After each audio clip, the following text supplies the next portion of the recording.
उनके साथ एक और ग्रुप भी है, अमेरिकन खजाना खोजने वाले, जो खजाने के लालच में हमनाप तक पहुंच रहे हैं। रेगिस्तान का सफर आसान नहीं है, रेत के तूफान के रहस्यमय रास्ते और मौत का सन्नाटा, मगर सबकी मंजिल एक ही है, मौत का शहर। आखिरकार सफर की थकान और रेगिस्तान की आंधियों से गुजरते हुए वह लोग पहुंचते हैं उस रहस्यमय जगह हमनाप तक। दूर से देखने में यह बस रेत और खंडर नजर आता है, मगर जैसे ही वो पास जाते हैं किले जैसी इमारतें, टूटी हुई मूर्तियां और पुरानी कब्रों का शहर सामने आता है। एवलिन की आंखों में चमक है, रिक सतर्क है और जोनाथन लालच में गर्क है।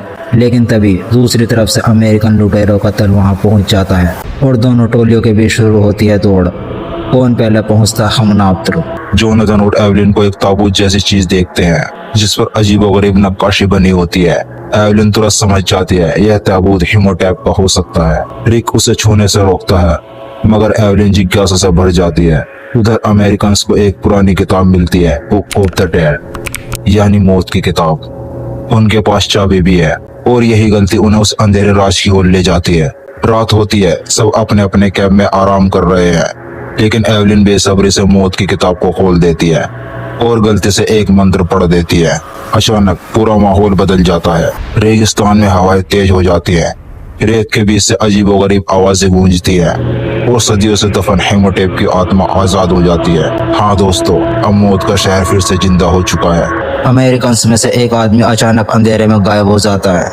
जब बाकी लोग उसे ढूंढने जाते हैं तो देखते हैं उसकी आंखें और जुबान गायब है और एक अधमरी परछाई उसका पीछा कर रही है।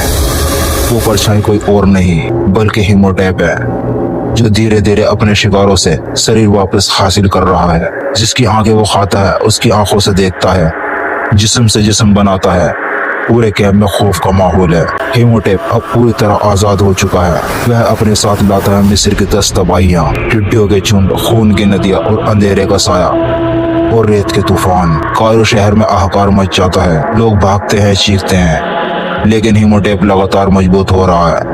एवलिन समझ जाती है यह सब उसकी गलती है।